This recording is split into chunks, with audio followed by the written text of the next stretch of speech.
کہتا ہے، خدا صدیق کہتا ہے، نبی صدیق کہتے ہیں، قلندر غوث اقطاب و ولی صدیق کہتے ہیں۔ قسم شہزاد کھا کر ذات باری کی سرے منبر، قسم شہزاد کھا کر ذات باری کی سرے منبر، میرے صدیق اکبر کو علی صدیق کہتے ہیں، میرے صدیق اکبر کو علی صدیق کہتے ہیں۔ گرامی قدر زیب مسند صدارت و ولایت و روحانیت و طریقت جگر گوشہ امام خراسانی حضرت پیر علامہ مولانا شیخ العلماء والمشائخ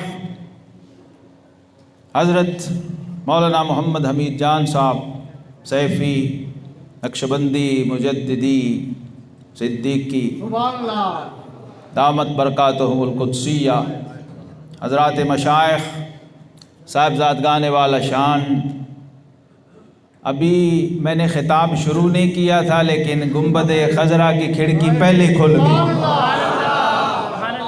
اور میرے مرشد زادے، میرے شیخ، میرے استاد حضرت مولانا صاحب نے اس کی تصدیق بھی کی، اس کی طرف اشارہ بھی کی۔ کبھی غور کرو، گنبد خضرا کو غور سے تصور میں لاؤ، 3 سوراخ بنے ہوئے ہیں۔ آج لگتا ہے ان تینوں کھڑکیوں سے فیض آنے لگا۔ آج حاضرین محترم ہم خود کو پہچاننے آئے۔ تصوف کیا ہے؟ من عرف نفسہ فقد عرف ربہ، جس نے خود کو پہچان لیا اس نے خدا کو پہچان لیا۔ تو مرید مرشد کے پاس اس لیے آتا ہے۔ حضرت امیر المومنین خلیفۃ الرسول بلا فصل یار غار و مزار افضل الانبیاء افضل البشر بعد الانبیاء بالتحقیق سیدنا عبداللہ بن عثمان ابی قحافہ رضی اللہ تعالی ورسولہ عنہ، وہ ذات پاک ہیں کہ اللہ کی ساری مخلوق میں نبیوں رسولوں کے بعد ان سے افضل ہستی نہیں ہے۔ آپ میں سے اکثر چہرے نئے ہیں۔ ہمارا شجرہ نقشبندیہ سیفیہ، ابھی اس کو دیکھو، جب آقا کریم علیہ السلام تک یہ روحانی چین، گولڈن چین چلتی ہے تو اس کے اس طرف والے سرے پر، ہماری طرف والے سرے پر جو ہستی جلوہ فروز ہے، جس کا دامن تھام کے ہم آگے چلتے ہیں، وہ ہمارے سامنے روضہ ولایت میں آرام فرما ہے۔ حضرت پیر ارچی مبارک اخندزادہ سیف الرحمن قدس سرہ العزیز، اور اس کے آخری سرے پر جو ہستی جلوہ فروز ہے وہ یار غار و مزار صدیق اکبر رضی اللہ۔ یہ نگاہ مست، اس نگاہ مست کو جس سے بزم اہل عشق رقصاں ہو جاتی تھی، ہم نے دیکھا ہے۔ اس کے اثرات کا یہ عالم ہے کہ صرف اس کی تکرار شروع ہو جائے تو کیفیات بدل جاتی ہیں۔ آپ سوچئے وہ نگاہ مست کیا ہوگی جو غار ثور میں ڈائریکٹ فیضیاب ہو رہی تھی، اس نگاہ کا عالم کیا ہو۔ سیدنا صدیق اکبر رضی اللہ تعالی عنہ کی معرفت، عبداللہ بن مسعود رضی اللہ تعالی عنہ فرماتے ہیں، حب ابی بکر و عمر و معرفت فضلہما من السنہ، کہتے ہیں ان کی محبت اور ان کی معرفت یہ دین ہے، یہ شریعت ہے، یہ سنت ہے۔ جسے ان کی معرفت نصیب نہیں ہے اسے دین نصیب نہیں۔ امام مالک بن انس رحمۃ اللہ تعالی علیہ فرماتے ہیں کہ ہمارے اسلاف اپنے بچوں کو صدیق اکبر اور فاروق اعظم کی تعریف اور ان کا تعارف اور ان کی سیرت ایسے سکھاتے تھے جیسے قرآن کی آیتیں سکھاتے، کیونکہ قرآن ان کے بغیر سمجھ نہیں آ سکتا۔ قرآن خود ان کا منقبت خواں ہے۔ قرآن کہتا ہے ذالک مثلہم فی التوراۃ ومثلہم فی الانجیل، فرمایا یہ نہ سمجھنا کہ میرے محبوب کے یاروں کا ذکر صرف قرآن میں ہی ہے، ہم نے تورات میں بھی ان کی شانیں لکھی ہیں، انجیل میں بھی ان کی شانیں لکھی ہیں۔ اور اہل کتاب پہچانتے تھے، اہل کتاب پہچانتے تھے کہ یہ یار غار ہے اور یہ خاتم الانبیاء کا خلیفہ اول اور وزیر اول ہے۔ تورات و انجیل کے راہب اور علماء پہچانتے تھے، اور فاروق اعظم رضی اللہ تعالیٰ عنہ کو بھی پہچانتے۔ سیدنا صدیق اکبر رضی اللہ تعالیٰ عنہ فرماتے ہیں میں یمن کے سفر پہ تھا، یہ حضور صلی اللہ علیہ وسلم کے اعلان نبوت سے پہلے کی بات ہے۔ کہتے ہیں میں یمن کے سفر پہ تھا تو وہاں میری ملاقات ایک شیخ سے ہوئی، ایک بزرگ آدمی جس کی عمر 390 سال تھی، تورات انجیل کا بہت بڑا عالم تھا۔ کہتے ہیں جب اس سے ملاقات ہوئی تو اس نے مجھے دیکھتے ہی پوچھا کہ مجھے لگتا ہے کہ تم حرم کے رہنے والے ہو۔ انہوں نے کہا جی میں حرم کعبہ کا رہنے والا ہوں۔ اس نے کہا کہ تم قریش سے تعلق رکھتے ہو؟ کہا ہاں میں قریش سے ہوں۔ اس نے کہا تم بنو تیم سے تعلق تو نہیں رکھتے؟ کہا ہاں میں بنو تیم سے تعلق رکھتا ہوں۔ تو اس نے کہا کہ مجھے لگتا ہے کہ جو خاتم الانبیاء والمرسلین کا ظہور قریب ہے تم ان کے نائب اور وزیر بننے والے ہو۔ کہتے میں حیران ہو گیا یہ بندہ کیا باتیں کر رہا ہے، یہ کیسی باتیں کر رہا ہے؟ اس نے کہا کہ میں 390 سال میری عمر ہو گئی ہے، میں نے اپنے تمام استادوں سے جو عیسیٰ علیہ السلام کے شاگردوں میں سے تھے ان سے یہ بشارت سنی ہے کہ مکہ معظمہ میں خاتم الانبیاء والمرسلین صلی اللہ علیہ وسلم کا ظہور ہوگا، اور ان نشانیوں کا ایک شخص ہوگا جو ان کا یار غار بھی ہوگا، یار مزار بھی ہوگا، جو بچپن کا ساتھی بھی ہوگا، لڑکپن کا ساتھی بھی ہوگا، جوانی کا ساتھی بھی ہوگا، غار کا ساتھی بھی ہوگا، مزار کا ساتھی بھی ہوگا۔ تو اس شخص نے کہا کہ میں نے سر سے پاؤں تک تمہیں دیکھ لیا ہے، ساری نشانیاں تم میں پوری ہیں۔ ذالک مثلہم فی التوراۃ ومثلہم فی الانجیل۔ اس نے کہا بس 2 نشانیاں رہ گئی ہیں۔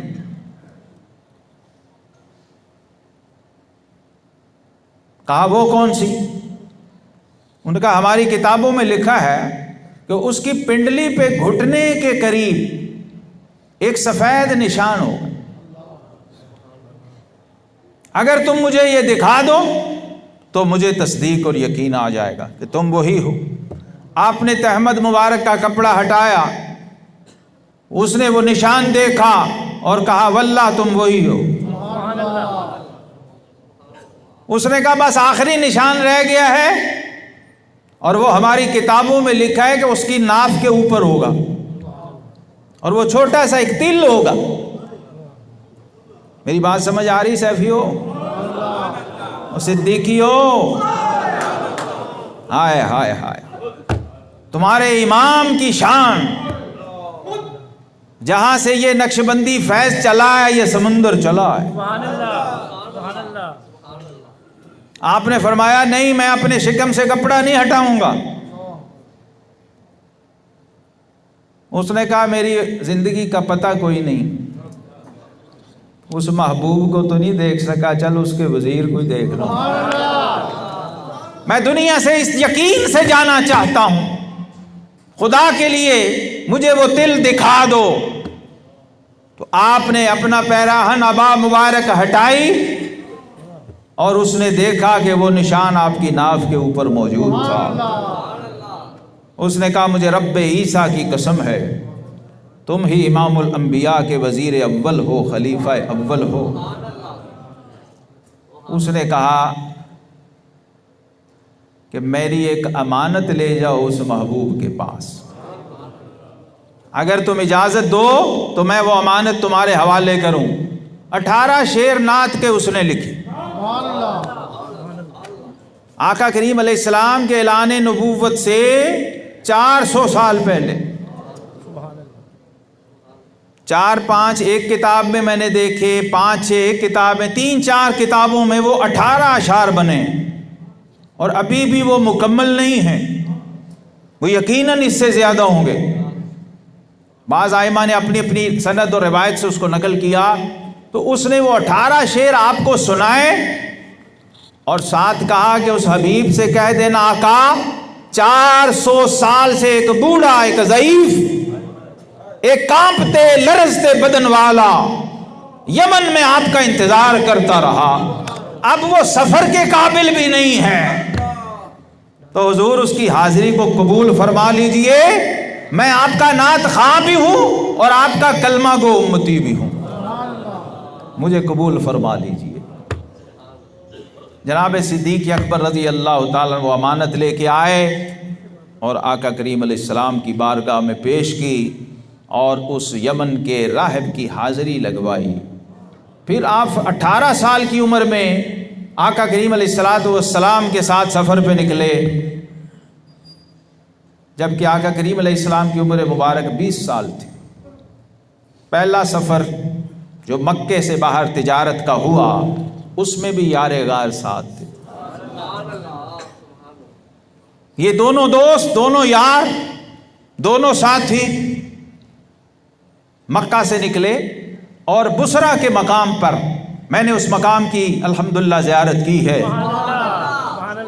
آج بھی وہاں آقا علیہ السلام کی اونٹنی کے قدموں کے سم بھی گڑے ہوئے ہیں اور چھاتی کا نشان بھی اس چٹان کے اندر سب ہے، اس محراب، اس کا نام ہی محراب ناک کا، جہاں بحیرہ راہب کا وہ حجرہ تھا۔ تو صدیق اکبر رضی اللہ تعالیٰ عنہ ساتھ تھے، کہتے ہیں جب ہم نکلے اور وہاں پہنچے، ایک درخت تھا، میں ایک طرف سواریوں کو اور سامان کو سنبھالنے لگا اور آقا کریم علیہ السلام جا کے اس درخت کے سائے میں بیٹھ گئے۔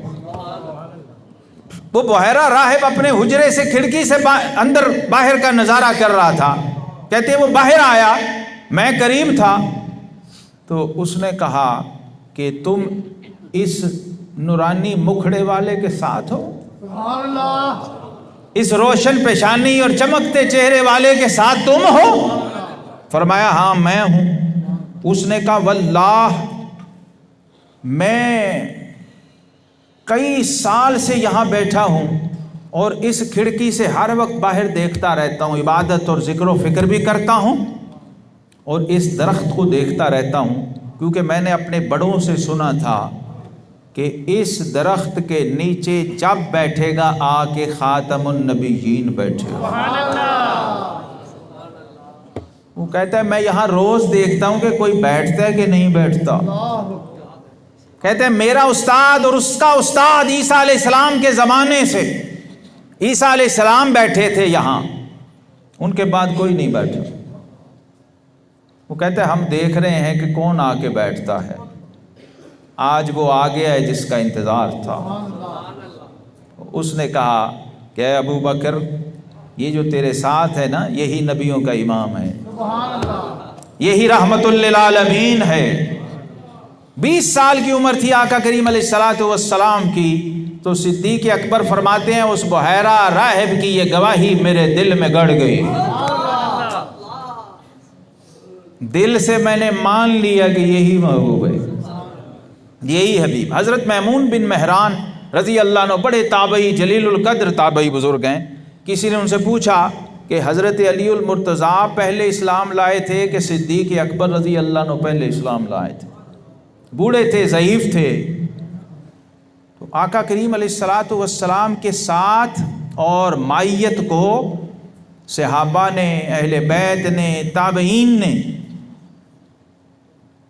تبا تابعین نے، پوری امت نے ہمیشہ اپنے عقیدے کے طور پہ بیان کیا. ان میں سے میں ایک بزرگ کا ذکر کر رہا ہوں، حضرت میمون بن مہران رضی اللہ عنہ کا. آپ نے عصا پکڑا ہوا تھا، ضعیف تھے. جب یہ بات اس نے کی تو آپ کے جسم پہ لرزہ طاری ہو گیا اور ہاتھ سے عصا چھوٹ گیا. فرمایا میرا گمان نہیں تھا کہ میں اس دور تک زندہ رہوں گا جب کوئی ایسا سوال پوچھے گا، جب کوئی ایسی بات کرے گا. میرا خیال تھا میں اس دور تک زندہ نہیں رہوں گا. اور پھر فرمایا لوگو، ابو بکر تو بحیرہ راہب والی اس ملاقات میں ایمان لا چکے تھے اور حضرت علی تو ابھی پیدا بھی نہیں ہوئے تھے. تابعین کی معرفت یہ تھی، حضرات صحابہ کرام کی معرفت یہ تھی کہ ہم کبھی بھی کسی کو، صحابہ کہتے ہیں آقا کریم علیہ الصلاۃ والسلام کی ظاہری حیات میں ہم کبھی کسی کو صدیق اکبر سے افضل تو کیا برابر بھی نہیں سمجھتے. سبحان اللہ. اور بخاری شریف میں سیدنا محمد بن حنفیہ رضی اللہ عنہ کی روایت ہے، وہ اپنے والد حضرت علی المرتضیٰ کے پاس بیٹھے ہیں. بیٹا باپ سے پوچھ رہا ہے اور بتا کون رہا ہے؟ انا مدینۃ العلم وعلی بابھا. فرمایا میں علم کا شہر ہوں اور علی اس کا دروازہ ہے. پوچھا ابا جان اس امت میں ہمارے آقا علیہ الصلوۃ والسلام کے بعد سب سے افضل ہستی کون ہے؟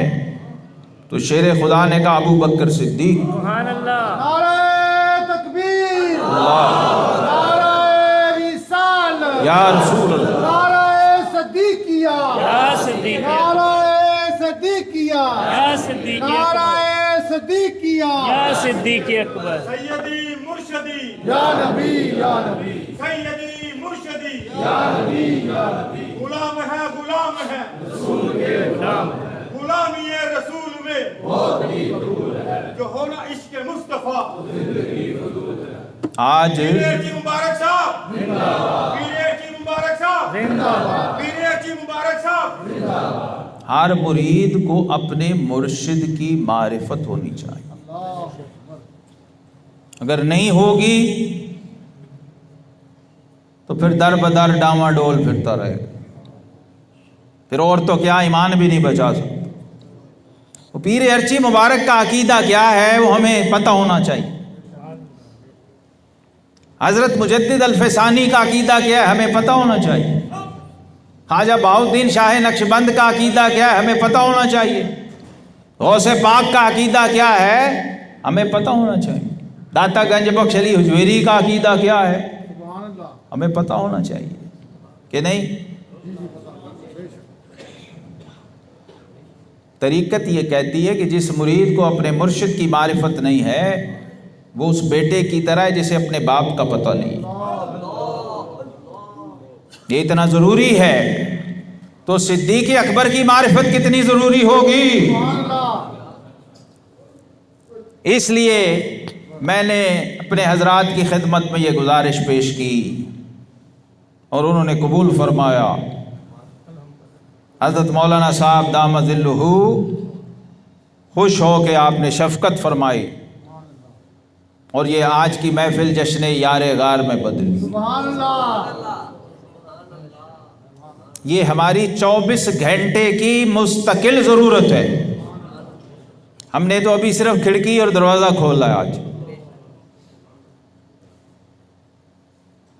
زندگی بھر امت کے ائمہ جس عقیدے پر ڈٹے رہے اور پہرا دیتے رہے وہ عقیدہ کیا ہے کہ یعنی اس افضل الخلق بعد الرسل ثانی اثنین ہجرت پہ لاکھوں سلام. چونکہ لوگ اہل بیت کی محبت کی آڑ میں بغض صحابہ کے عقائد کو پھیلاتے ہیں اور بغض صحابہ کے وائرس کو عام کرنے کی کوشش کرتے، اور یہ بھی بڑا پرانا وائرس۔ اس لیے شیر خدا علی المرتضیٰ اور ان کی اولاد کا عقیدہ بھی معلوم ہونا ضروری ہے، اہل بیت اطہار کا عقیدہ بھی پتہ ہونا چاہیے۔ اور جو سالک صوفی ہے، سلسلہ سیفیہ کا مرید ہے، اس کو کم از کم اپنے شجرے میں جو نام ہے ان کا تو پتہ ہونا چاہیے۔ ہمارے شجرے میں حضرت سیدنا امام جعفر صادق رضی اللہ تعالی جو امام محمد الباقر کے بیٹے ہیں، وہ امام زین العابدین کے بیٹے ہیں، وہ امام حسین کے بیٹے ہیں، وہ سیدنا علی المرتضیٰ کے بیٹے ہیں۔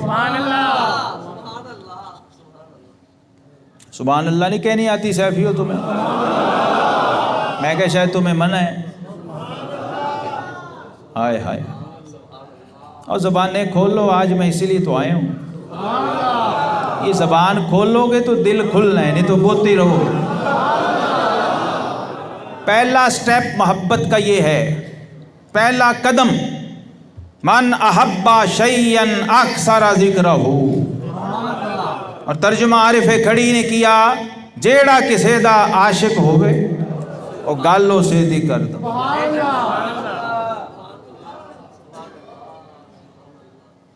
یہ بڑا ضروری ہے،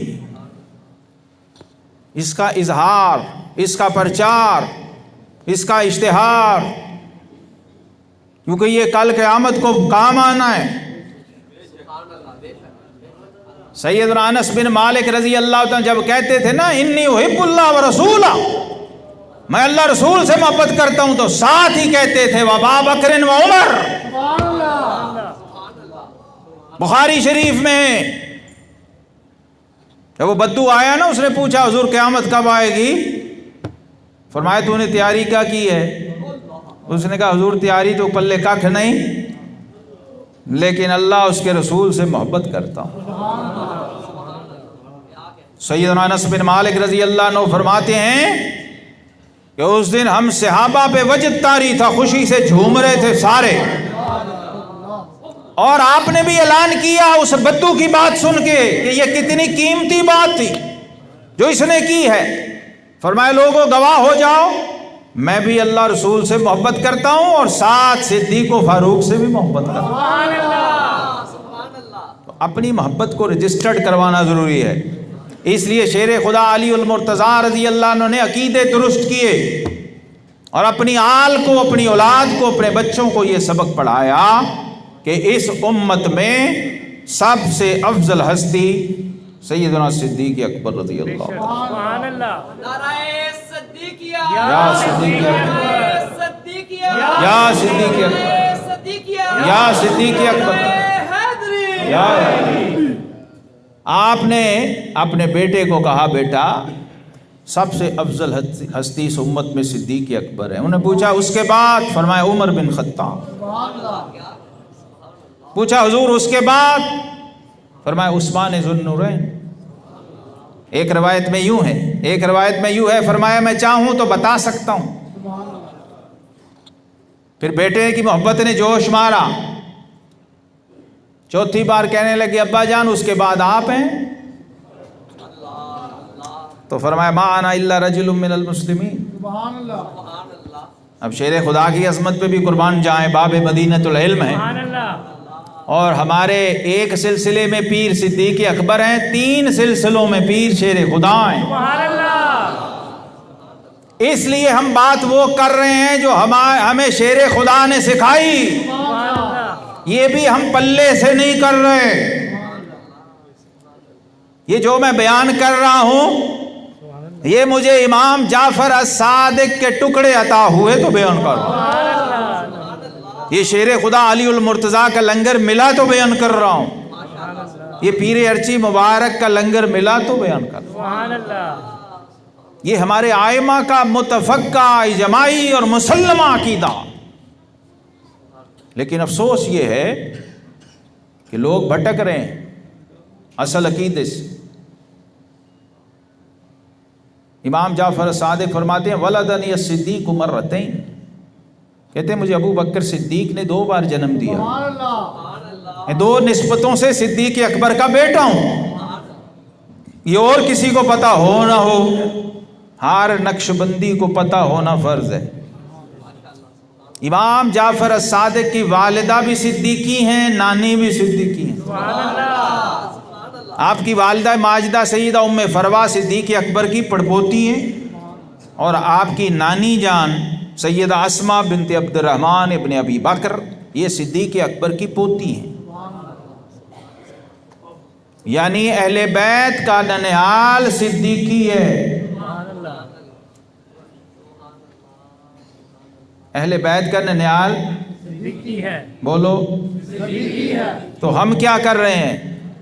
ہم صرف بتا رہے ہیں، ہم آگاہ کر رہے ہیں، ہم تعارف اور معرفت سکھانے کی کوشش کر رہے ہیں، اور یہ لنگر بانٹ رہے ہیں، کیونکہ ہمارے بزرگوں نے یہ عقیدہ ہمیں دیا، ہمیں سکھایا، ہمیں عطا کیا، اور ہمیں مامور کیا کہ اس پہ قائم بھی رہنا اور اس کو آگے پہنچاتے بھی رہے۔ یہ ذکر تو بہت ہی بڑا ذکر ہے۔ رسول اللہ صلی اللہ تعالیٰ علیہ وسلم نے خود اپنی زبان مبارک سے سینکڑوں احادیث میں شان یار غار بیان کی ہے۔ سبحان اللہ۔ ابھی ہم نے ایک کتاب شائع کی ہے، یہ باہر اسٹال پہ ہے، شان یار غار بزبان حیدر کرار۔ سبحان اللہ۔ یہ ساری روایات ہم نے کوشش کی جتنی ہمیں مل سکی، ابھی خیر یہ بھی ساری نہیں ہیں، ابھی اور بہت کچھ ہے، لیکن یہ تبرکاً جلدی میں ہم نے یہ شائع کیا جشن یار غار کے موقع پر، تاکہ احباب اور امت مسلمہ تک یہ عقیدہ پہنچے جو جناب علی المرتضیٰ شیر خدا نے اپنی نسل کو، اپنی اولاد کو، اپنے ماننے والوں کو خود سکھایا۔ حضرت سیدنا صدیق اکبر رضی اللہ تعالیٰ کا تعلق اور محبت یہ آقا کریم علیہ السلام سے اس درجے کی ہے کہ کسی نے آپ سے پوچھا تھا کہ آپ کو اللہ سے زیادہ محبت ہے یا حضور صلی اللہ علیہ وسلم سے؟ سبحان اللہ۔ تو آپ نے فرمایا تھا مجھے رسول اللہ صلی اللہ علیہ وسلم سے زیادہ۔ سبحان اللہ۔ وہ حیران ہو گیا، یہ کیسے؟ تو آپ نے فرمایا بھائی میں بھی یہیں مکے میں حرم میں تھا، یہیں پیدا ہوا، یہیں بڑا ہوا، نہ میرے رب کی طرف سے مجھے کوئی پیغام آیا، نہ میں نے اپنے رب کو پہچانا۔ جب یہ محبوب آیا تو اس نے مجھے بتایا کہ صدیق تیرا ایک رب بھی ہے۔ سبحان اللہ۔ تو میں تو رب کو بھی رب اس لیے مانتا ہوں کہ وہ محمد مصطفیٰ کا رب ہے۔ یہی بات امام ربانی حضرت مجدد الفسانی رضی اللہ تعالیٰ عنہ نے فرمائی کہ ہمیں اگر اللہ کی معرفت اور اس کا تعلق نصیب ہے تو وہ اللہ کے محبوب علیہ الصلوۃ والسلام کے صدقے نصیب ہے۔ اور جناب صدیق اکبر رضی اللہ عنہ اس عقیدے کے پہلے مبلغ ہیں، عشق خدا ہو یا عشق مصطفیٰ ہو، اس کا کوئی راستہ ایسا نہیں ہے جو صدیق اکبر کے بغیر جاتا ہوں۔ اور آپ کی معرفت الہی یہ تھی، ایک موقع پہ آپ نے فرمایا تھا کہ اگر آسمان سے آواز آئے کہ جنت میں صرف ایک شخص جائے گا، حدیث پاک ہے نا الایمان بین الخوف والرجاء، فرمایا ایمان خوف اور امید کے درمیان ہے، تو آپ کے ایمان کی بلندی کا یہ عالم تھا، فرمایا میرے رب سے میری امید کا عالم یہ ہے کہ اگر آسمان سے آواز آئے ایک بندہ جنت میں جائے گا تو میں سمجھوں گا وہ میں ہوں۔ سبحان اللہ۔ اور میرے خوف خدا کا یہ عالم ہے، خشیت الہی کا یہ عالم ہے کہ اگر آواز آئے کہ دوزخ میں ایک بندہ جائے گا تو فرمایا میں سمجھوں گا وہ میں ہوں۔ وآخر دعوانا الحمدللہ۔ مزید ویڈیوز کے لیے ہمارے YouTube چینل کو سبسکرائب کریں اور بیل آئیکن پر کلک کریں۔ جزاک اللہ۔